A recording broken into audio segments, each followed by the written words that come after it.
खालिस्तान आंदोलन। हवा में लहराती तलवारें, हाथों में बंदूकें, लाठी डंडे लेकर उत्पात मचाते उपद्रवी और बेबस पुलिस। ये हाल यूपी और बिहार का नहीं है जनाब, ये हाल है गुरुओं की भूमि पंजाब के। पंजाब में 80 के दशक का दौर शायद ही कोई भूल सकता है। पंजाब का वो खूनी इतिहास किसी बेदाग रंग की तरह पंजाब की मिट्टी में बस गया है। 80 के दौर का वो एक शब्द एक बार फिर से अखबारों और न्यूज़ चैनल की सुर्खियां बनने लगा है। एक बार फिर उसकी मांग उठने लगी है, लेकिन क्या थी ये मांग और वो शब्द क्या था? दोस्तों, वो मांग थी राज करेगा खालसा और वो शब्द था खालिस्तान, यानी एक अलग देश की मांग। 1984 में खालिस्तान मूवमेंट की आग ने पंजाब को बर्बाद कर दिया, जिसे बुझाने में पंजाब को कई दशक लग गए हैं। इसके बाद भी ये आज रह रहकर अपना सर उठाती रहती है, कभी भारत में तो कभी भारत से बाहर। खालिस्तान अब फिर एक हॉट टॉपिक बन चुका है, लेकिन क्या खालिस्तान मूवमेंट आज उतना ही चिंता का विषय है जितना आज से 30 या 40 साल पहले था? सेंसिटिव मामला है। अगर हम पुरानी गलतियों से नहीं सीख पाए तो हम फिर से वही गलतियां दोहराएंगे। इसलिए ये समझना जरूरी है कि खालिस्तान मूवमेंट है क्या, कैसे शुरू हुआ, कैसे फैला, इस मिलिटेंसी का जिम्मेदार कौन था। इतने बड़े लेवल के वायलेंस के बाद भी भिंडर वाले को आज भी कई लोग हीरो के रूप में देखते हैं। इंदिरा गांधी की क्या भूमिका रही इस पूरे मामले और ऑपरेशन ब्लू स्टार में? क्या यूएस, यूके और कनाडा एक बेस बन चुका है खालिस्तानी आतंकवादियों के लिए? क्या पंजाब फिर से मिलिटेंसी की तरफ जा सकता है? दोस्तों, आंदोलन को समझने से पहले आप ये समझिए कि खालिस्तान का अर्थ क्या है। इसका अर्थ है लैंड ऑफ खालसा, यानी सिखों के लिए एक अलग राष्ट्र। खालसा की स्थापना सिखों के 10वें गुरु गुरु गोविंद सिंह ने 1699 में की थी।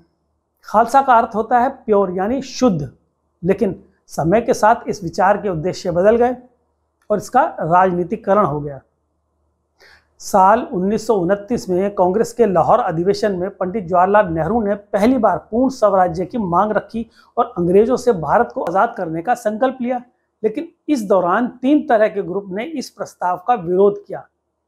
पहला ग्रुप मोहम्मद अली जिन्ना का था, जिसका यह मानना था कि मुसलमानों के लिए एक अलग देश होना चाहिए।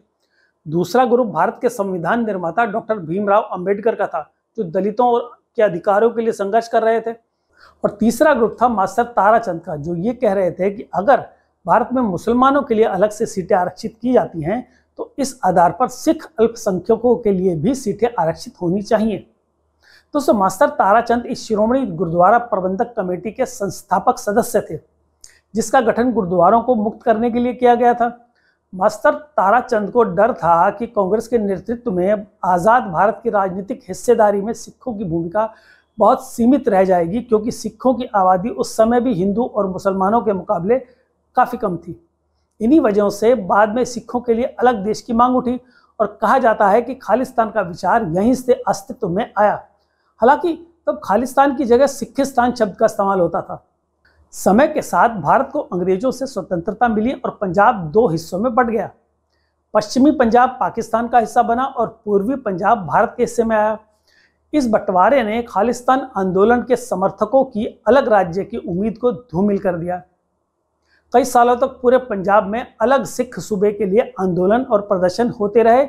इस दौरान हिंसा की घटनाएं बढ़ने लगी। आखिरकार 1966 में इंदिरा गांधी सरकार ने पंजाब को 3 हिस्सों में बांटने का फैसला किया। सिखों की बहुलता वाला पंजाब, हिंदी भाषा बोलने वालों के लिए हरियाणा और तीसरा हिस्सा चंडीगढ़ का था, जिसे दोनों नए प्रदेशों की राजधानी बना दिया गया। इसके अलावा पंजाब के कुछ हिल एरियाज को हिमाचल प्रदेश में मिला दिया गया। सरकार के इस बड़े फैसले के बावजूद कई लोग खुश नहीं थे। कुछ लोग पंजाब को दिए गए इलाकों से नाखुश थे। अब साल 1973 में शिरोमणि अकाली दल ने 12 लोगों की एक कमेटी बनाई, जिन्होंने अनंतपुर साहिब रेजोल्यूशन पास किया। इस रेजोल्यूशन की 3 बड़ी मांगें थी। पहली मांग ये थी कि पंजाब की नदियां सतलज और व्यास के पानी का बंटवारा फिर से हो। दूसरी मांग थी कि चंडीगढ़ को पूरी तरह पंजाब को सौंप दिया जाए। और तीसरी मांग थी कि हरियाणा, हिमाचल प्रदेश और राजस्थान के उन जिलों में जहां सिखों की आबादी अधिक है, उन्हें पंजाब में शामिल किया जाए। आनंदपुर साहिब प्रस्ताव में सिखों ने ज़्यादा स्वायत्त पंजाब के लिए अलग संविधान बनाने की मांग भी रखी। 1980 तक आनंदपुर साहिब प्रस्ताव के पक्ष में सिखों के बीच समर्थन बढ़ता गया, लेकिन इस बीच अकाली दल राजनीतिक तौर पर कमजोर हो गई और खालिस्तान आंदोलन को राजनीतिक सफलता नहीं दिला पाई, जिसकी वजह से पंजाब में अलगाववादी विचारधारा मजबूत होनी शुरू हो गई और सिखों के लिए खालिस्तान का अलग देश बनाने की मांग ने जोर पकड़ लिया। ये वही दौर था जब पंजाब में अलगाववाद अपने चरम सीमा पर था और जरनैल सिंह भिंडरवाले इसका पोस्टर बॉय बन गया था। आपको बता दें कि एक ऑर्गेनाइजेशन है दमदमी टकसाल, और क्योंकि दमदमी टकसाल पंजाब के तहसील मूंगा और भिंडर गांव में थी, इसलिए वहां के रहने वाले लोगों को भिंडरावाले कहा जाता था। और उस टाइम जब दमदमी टकसाल के लीडर करतार सिंह भिंडरवाले की डेथ हुई तो उसके बाद जरनैल सिंह दमदमी टकसाल का लीडर बन गया और लोग इसको संत जरनैल सिंह भिंडरवाले के नाम से बुलाते थे। भिंडरवाले ने लीडर बनते ही गांव-गांव में जाकर नशे छुड़वाने की मुहिम चलाई और लोगों से अपील की कि वे अपने बाल न कटवाएं और सिख धर्म को फॉलो करें। भिंडरवाले बहुत ही तेजी से लोगों में फेमस होने लगा और लोग आकर उसके पास अपनी प्रॉब्लम और डिस्प्यूट सॉल्व कराते थे। और तब जब ये सब चल रहा था तो कांग्रेस के ज्ञानी जैल सिंह और दरबारा सिंह ने संजय गांधी को भिंडरवाले के बारे में बताया कि भिंडरवाले एक ऐसा आदमी है जो पंजाब में बहुत पॉपुलर हो रहा है, अगर इसको हम फ्रंट फेस बनाते हैं तो अकाली दल के वोट कटेंगे। और फिर आगे चलकर कांग्रेस ने भिंडरवाले को अकाली दल के खिलाफ SGPTC के इलेक्शन में खड़ा कर दिया। भिंडरवाले को गवर्नमेंट का पूरा सपोर्ट मिल रहा था। अब इसमें होने ये लगा कि भिंडरवाले को रिलीजियस बातों की वजह से लोगों का सपोर्ट तो मिल ही रहा था और अब गवर्नमेंट का सपोर्ट भी मिलने के बाद भिंडरवाले ने अपनी एक्टिविटी और तेज कर दी और भिंडरवाले की किसी भी इंसिडेंट में गिरफ्तारी नहीं होती थी। साल 1980 से 1984 के बीच पंजाब में सैकड़ों निर्दोष लोगों की दिन दिहाड़े हत्या हुई और हिंदुओं और सिखों के बीच टकराव पैदा करने की कोशिश की गई। अब भिंडरवाले के किस्से तो बहुत हैं, अगर सब के सब सुनाऊंगा तो एपिसोड बहुत लंबा हो जाएगा, तो आगे बढ़ते हैं। उधर अकालियों को लगने लगा कि सिख धर्म की बातें तो हम भी करते थे, लेकिन भिंडरवाले हमसे भी आगे निकल गया, इसलिए उन्होंने भिंडरवाले के साथ हाथ मिला लिया और यहाँ से कांग्रेस का दाव उल्टा पड़ जाता है और 1982 में भिंडरवाले और अकाली दल ने मिलकर एक धर्म युद्ध मोर्चा शुरू किया। इसका मेन गोल था कि अनंतपुर साहिब रेजोल्यूशन जो है उसको इम्प्लीमेंट कराना। इसके लिए उन्होंने रैलीज भी निकाली और कई बार रैलीज आउट ऑफ कंट्रोल भी हुई और कांग्रेस ने कई जगह पर फायरिंग भी करवाई। अब 1982 में दिल्ली में होने वाले एशियन गेम्स, जिसकी जिम्मेदारी राजीव गांधी को दी गई थी, इसको लेकर सरकार चाहती थी कि इसमें कोई दिक्कत नहीं आनी चाहिए, लेकिन इधर धर्म युद्ध मोर्चा इनको पता था कि इस पर्टिकुलर इवेंट में अनंतपुर साहिब रेजोल्यूशन की अगर हम बात करेंगे तो ग्लोबल कवरेज मिलेगी। तो धर्म युद्ध मोर्चा ने कहा कि हम इसका विरोध करेंगे। अब दिल्ली में ये गेम्स आराम से हो जाएं, इसलिए गवर्नमेंट ने हरियाणा और पंजाब के बॉर्डर पर जो भी दिल्ली की तरफ से सिख जाते थे उनकी तलाशी लेना शुरू कर दी। बस में स्पेशली सिख और उनकी फैमिली की चेकिंग होती थी। इनफैक्ट कई सिख आर्मी पर्सन्स की भी उनको भी डिसरिस्पेक्ट किया गया, उनकी भी चेकिंग की गई। इसको लेकर सिख कम्युनिटी में काफ़ी गुस्सा था कि हमारे ही देश में हमारे साथ भेदभाव हो रहा है।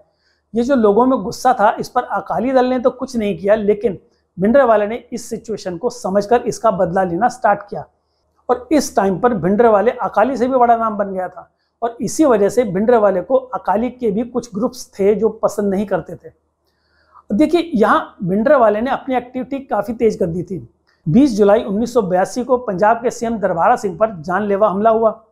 अगस्त 1982 को एक इंडियन प्लेन को हाईजैक किया गया जिसमें 126 पैसेंजर थे और हाईजैकर्स उस प्लेन को उड़ाकर पाकिस्तान ले गए। बाद में पाकिस्तान ने प्लेन उतारने से मना कर दिया और प्लेन फिर वापस अमृतसर लाया गया और उसके बाद हाईजैकर्स ने अपने आप को पुलिस के हवाले कर दिया था। इसके बाद फिर से 20 अगस्त को एक और प्लेन हाईजैक किया गया और हाईजैकर्स उसे लाहौर ले गए। कहीं बैंक रॉबरीज तो कहीं सरकार के हथियार लूटे जा रहे थे, बड़े पुलिस ऑफिसर्स को टारगेट किया जा रहा था, उनकी किलिंग भी होने लगी थी। अक्टूबर 1983 में अमृतसर से दिल्ली जा रही एक बस को हाईजैक कर लिया गया जिसमें से हिंदू पैसेंजर्स को उतार कर उनको गोली मार दी गई। अब यहाँ से पंजाब में सिचुएशन काफ़ी ख़राब हो चुकी थी और पंजाब के अंदर प्रेसिडेंट रूल लगा दिया गया था। 15 दिसंबर 1983 को भिंडरवाले ने अपने काम करने के लोकेशन को गोल्डन टेम्पल के अंदर अकाल तख्त पर शिफ्ट कर दिया ताकि वह सेफ रहे और भिंडरवाले को यह बहुत ही ज़्यादा यकीन था कि किसी भी नेता की इतनी हिम्मत नहीं होगी कि गोल्डन टेम्पल में घुसे। और इधर इंदिरा गांधी ने सिचुएशन को समझकर एक और ट्राई किया जिसमें उन्होंने नरसिम्हा राव जी से एक प्रपोजल भिजवाया कि अनंतपुर साहिब रेजोल्यूशन की बातें हम मान लेंगे, लेकिन कुछ चीज़ें पॉसिबल नहीं हो पाएंगी ये जो प्रपोजल था ये पहले अकाली दल के थ्रू भिंडरावाले के पास गया। इस प्रपोजल को अकाली दल वाले तो मान रहे थे, लेकिन भिंडरावाले ने इस प्रपोजल को पूरी तरह से रिजेक्ट कर दिया और कहा इससे पता चलता है कि अकाली दल सिर्फ पावर में आने के लिए ये सब कर रहा था। प्रपोजल रिजेक्ट होने के बाद गवर्नमेंट लड़ाई के लिए रेडी थी और आर्मी वाले सादे कपड़ों में गोल्डन टेम्पल के अंदर जाने लगे ताकि भिंडरावाले के फाइटर्स उनकी एक्टिविटी, लोकेशन वगैरह इन सब का पता लगा सकें। आर्मी की तरफ से ये जो ऑपरेशन था इसका जिम्मा मेजर जनरल कुलदीप सिंह बरार को दिया गया था और इस ऑपरेशन का नाम था ऑपरेशन ब्लू स्टार।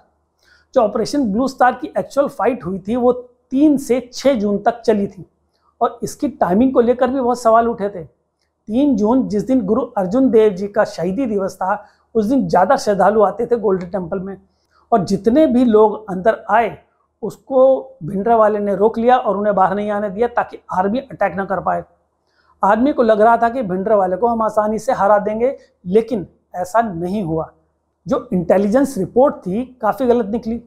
ये लोग बहुत ही भारी प्रिपरेशन के साथ आए थे, रॉकेट लॉन्चर, एंटी टैंक बंदूकें, स्नाइपर, प्रॉपर एक ट्रेंड मिलिट्री की तरह वो लोग ऑपरेट कर रहे थे और इंडियन आर्मी को भारी नुकसान हुआ था। 5 जून को गोल्डन टेम्पल के अंदर से ही सभी लोगों को सरेंडर करने को कहा गया। अब शुरू में तो ये प्लान था कि बाहर से कम्युनिकेशन कट कर दिया जाएगा तो ये लोग अपने आप सरेंडर कर देंगे। गोल्डन टेम्पल की बिजली काट दी गई, टेम्पल के अंदर जो टेलीफोन और ड्रिंकिंग वाटर की सप्लाई थी उसको भी काट दिया गया। लेकिन इस बीच में खबरें आने लगी कि पंजाब के जो आसपास के गांव हैं उन इलाकों से हज़ारों की तादाद में सिख अमृतसर की तरफ आ रहे हैं और उनके पास हथियार भी हैं। और आर्मी हेलीकॉप्टर्स ने जिस तरफ भी देखा उनको हज़ारों लोग शहर के बाहर नजर आ रहे थे और यही रीज़न था कि आर्मी को किसी भी कॉस्ट पर इस ऑपरेशन को 1 से 2 दिन में ख़त्म करना था और इसी वजह से गोल्डन टेम्पल को ज़्यादा नुकसान हुआ। आर्मी ने 3 तरफ से अटैक किया, अकाल तख्त पर भी अटैक किया गया और ये बहुत ही बड़ा डिसीजन था जो आगे चलकर बहुत ही भारी पड़ा। भिंडरावाले के लोग बाहर आए और आर्मी के बीच बहुत फायरिंग चली। भिंडरावाले के लोग भी आखिरी दम तक लड़ते रहे, लेकिन सुबह 4:30 बजे तक आर्मी ने अकाल तख्त पर अपना कंट्रोल ले लिया था। कई सिख एमपीज और एमएलए ने रिजाइन कर दिया था और माहौल काफ़ी ख़राब हो गया था। भिंडरावाले की तो डेथ हो गई थी, लेकिन भिंडरावाले के समर्थक अभी भी थे। इसके बाद आर्मी ने इस ऑपरेशन का 2nd राउंड शुरू किया और इस ऑपरेशन का नाम दिया ऑपरेशन वुड रोज। अब सोचने वाली बात यह है कि खालिस्तान मूवमेंट 1984 में क्रश कर दिया गया था, वह आज इतने सालों बाद भी फिर से एक्टिव कैसे हो गया, वो भी वेस्टर्न कंट्रीज में। तो इसके लिए हमें उनके पास्ट से लेकर अभी प्रेजेंट तक का सफ़र देखना होगा। तो आपको अगले एपिसोड में बताऊंगा कि कनाडा में सिखों की पॉपुलेशन इतनी कैसे बढ़ी और वहाँ खालिस्तानी सपोर्टर्स इतने क्यों बढ़ रहे हैं। देखिएगा ज़रूर और सब्सक्राइब भी कर लेंगे तो मुझे सपोर्ट मिलेगा और मोटिवेशन भी मिलेगा। तो अपना ध्यान रखिए, खुश रहिए, नमस्कार।